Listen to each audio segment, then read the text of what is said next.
Tapping temper, టెంపర్లో bumper.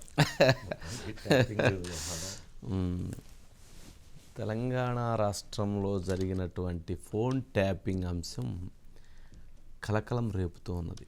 ఏ స్థాయిలో కలకలం రేపుతుందంటే, దాదాపు కొన్ని వందల మంది ఫోన్లు ట్యాప్ చేసినట్టుగా ఇప్పటి వరకు ప్రభుత్వం ఆధారాలను సేకరించింది.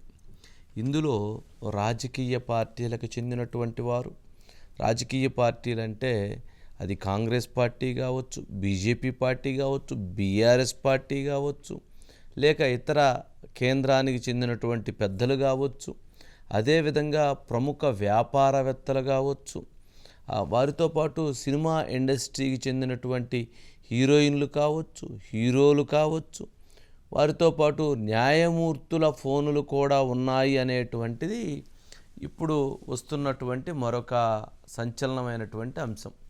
అంటే దీన్ని బట్టి చూస్తే ఏం జరిగింది అనేది అర్థమవుతుంది. సరే, ఇందులో విడివిడిగా ఒక్కొక్కరిది ఏం జరిగిందో చెప్దాం. వాళ్ళు బయటకు వస్తున్న సమాచారం ప్రకారంగా ఎవరైతే ప్రభాకర్ రావు గారికి ప్రభుత్వం నుంచి ఆ రోజు ఉన్నటువంటి ప్రభుత్వంలో ఉన్నటువంటి ప్రముఖులు ఎవరైతే 1, 2, 3 నాకు తెలిసి కేసీఆర్ గారు ఉండుండ్రు, ఎవరైతే కింద ఉన్నటువంటి వాళ్ళు వాళ్ళ ఫోన్లని నెంబర్స్ని ఎవరిదైతే ట్యాప్ చేయాలో ప్రభాకర్ రావు గారికి ఇస్తే ఆయన ప్రణీత్ రావుకో లేక భుజంగరావుకో లేక తిరుపతన్నకో సమ్ XYZ వాళ్ళల్లో ఒకరికి పంపిస్తే వాళ్ళ ఫోన్ ట్రాక్ చేయటం, వాళ్ళ ఫోన్ డేటా తీయటం, వాళ్ళ మెసేజ్లు తీయటం, వాళ్ళు ఏం మాట్లాడుకున్నారంటాం, ఆ సమాచారాన్ని మొత్తాన్ని వాళ్ళకి చేరవేయటం రాజకీయంగా. అది రాజకీయ పార్టీలో చివరికి ముఖ్యమంత్రి రేవంత్ రెడ్డి గారి, అంటే ఆ రోజు ప్రతిపక్ష నేతగా ఉన్నటువంటి రేవంత్ రెడ్డి గారి ఇంటి బయట ఆ ప్రదేశంలో ఒక రూమ్ పెట్టి, ఆ రూమ్లో రికార్డింగ్ పరికరాలు పెట్టి వాళ్ళ ఇంట్లో వాళ్ళు ఎవరెవరు ఏమేమి మాట్లాడుకుంటున్నారో కూడా విన్నారటండి. ఇది కొత్తగా వచ్చినటువంటి జరుగుతున్నటువంటి చర్చ.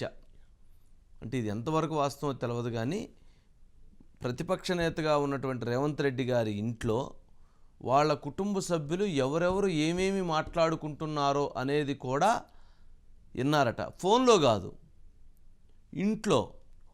మరి అటువంటి సిస్టమ్ను కూడా ఈ పెగాసిస్ సాఫ్ట్వేర్ అనేటువంటి దాని ఒక ప్రత్యేక ఎక్విప్మెంట్ తెప్పించి ఆ రకమైనటువంటి రాడార్స్ ద్వారా విన్నారు అనేటువంటిది కూడా ఇప్పుడు ఒక సంచలనమైనటువంటి విషయం వెలుగులోకి వస్తుంది. అంటే రేవంత్ రెడ్డి గారి ఇంట్లో వారు కానీ, వారి సతీమణి కానీ, వారి పిల్లలు కానీ, లేక వాళ్ళ ఇంట్లోకి వచ్చేటువంటి అన్నదమ్ములు కానీ, లేదా వాళ్ళ ఇంటికి వెళ్ళేటువంటి పార్టీ ముఖ్య నేతలు కానీ, లేదా వారింటికి వెళ్ళేటువంటి ఇతర ముఖ్యుల యొక్క సమాచారాన్ని కూడా ఇనే విధంగా ఆ రకంగా ఆపరేట్ చేశారనేటువంటిది ఇప్పుడు బయటకు వస్తున్నటువంటి చర్చ. అంటే ఆ విధంగానే ఆయన చేసినటువంటి ప్రతి యాక్షన్ ప్లాన్ని వాళ్ళు దెబ్బతీసే విధంగా అడుగులు వేశారనేది విమర్శలు వస్తున్నాయి. సరే, అది ఇది. ఇకన భారతీయ జనతా పార్టీకి చెందినటువంటి బిఎల్ సంతోష్జీ, ఆయన ఫోన్ ట్యాపింగ్ చేశారు, వారితో పాటు మా పార్టీ నాయకుల యొక్క ఫోన్లు కూడా ట్యాప్ చేశారని చెప్పని మాట్లాడుతూ ఉన్నారు. ఇందాక రఘునందన్ రావు గారు మాట్లాడింది చూస్తే చాలా ఆశ్చర్యంగా, భయంకరంగా ఉంది. ఆయన చాలా అంశాలు చెప్పాడు. అసలు వీటికి సంబంధించి ఎవరెవరు దీంట్లో పాత్రదారులు, కేటీఆర్ గారి పేరు చెప్పారు, హరీష్ రావు గారి పేరు చెప్పారు, నవీన్ రావు గారి పేరు చెప్పారు.